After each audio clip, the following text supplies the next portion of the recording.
At dahil Sabado ngayon mga boss, syempre, pahinga muna tayo. Laro muna ako Yes, pansamantagal. yo. Paliparin ko muna itong drone ko na cute.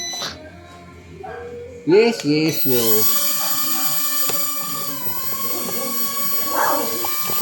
Yes, yo.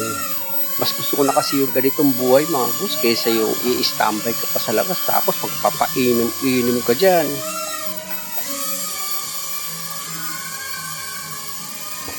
Ito lang ako pag nagpapahinga mga bossing.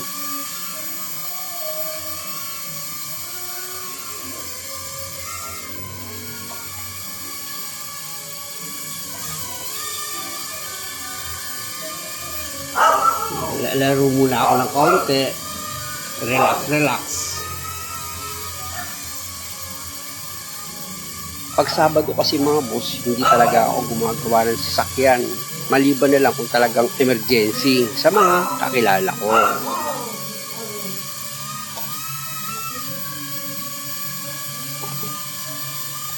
At doon naman sa mga gusto magpa-schedule sa akin, pasensya na kayo mga boss, wala naman kasi talaga akong shop.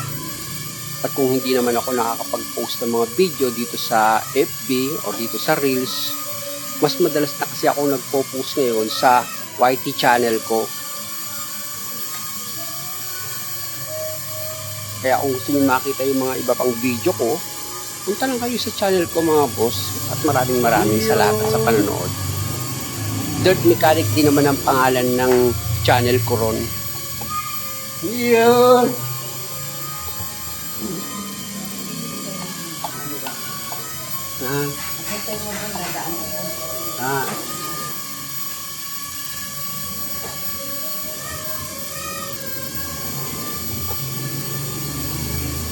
Alam niyo mga boss, 90s ata yun nung panahon na ginagawa pa lang yung mga building dyan sa market. Pag nagro-road test ako, umi-standby ako dyan. Tapos nag-aabang ako ng mga Chinese na magpapalipad ng mga drone nila o kaya yung airplano na remote control din. Aba, kumutalahiban pa dyan sa market noon. Dahil nga sa ginagawa nilang praktisan dyan sila nagpapalipad din. Ang gagawin ko dyan mga boss, i-standby ako dyan. Tapos mag-aabang ako ng mga sasablay na magpalipad ng drone o kaya ng airplano nila. Pag bumagsak sa talahiban yung pinapalipad nila na drone o kaya airplano, magpipresinta ako na ako na yung kukuha sa talahiban nung pinalipad nila na drone o kaya airplano. Hahanapin ko yung sa talahiban mga boss. After na makita ko yun, ibabalik ko sa kanila. Alam nyo, bibigyan ako 150, 200. Kaya nga, sa standby ko ng mga isang oras sa market noong ginagawa pa yung mga building dyan. Nako, kumita na ako ng 400 pagbalik ko sa trabaho ko. Eh magkano pa lang ang minimum nun? 200 plus pa lang ata. Pagbalik ko ngayon dito sa trabaho ko, sabi ng customer, ano Ray, okay na ba yung sasakyan? Okay na sir. Ganun pa ako eh. Sabihin pa sa akin ng ibang customer, ang tagal mo mag-road test ha. Siyempre naman, tinesting ko yung maigi. Angat!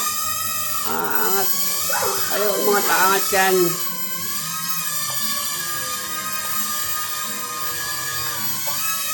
Ang hindi ko makalimutan din, yung gumagamit pala ng sasakyan na ginagawa ko, general.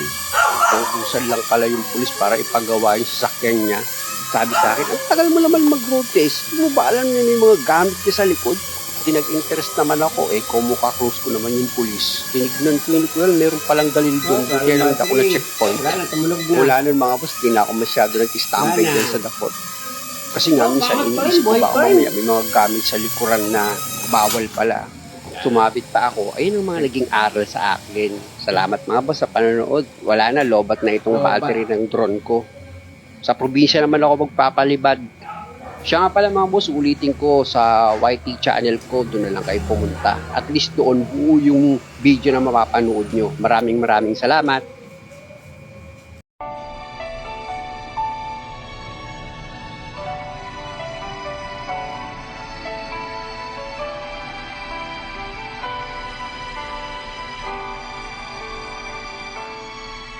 Sa bawat araw nitong aming buhay, mayroong pangarap na ibig makamtan ang lagi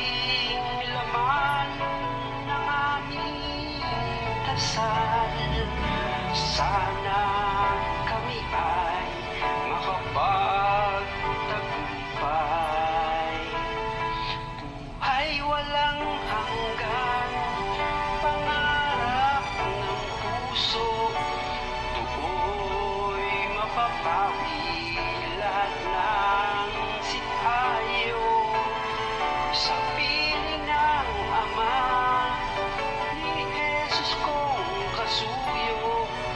Doon ang ligaya'y hindi maglalaho.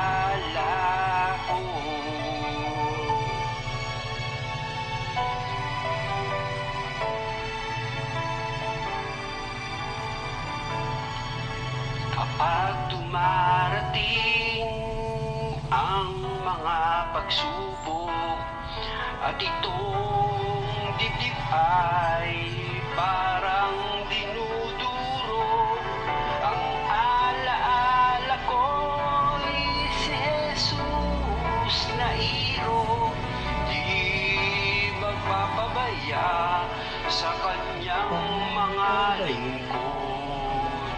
Buhay walang hanggan, pangarap ng puso,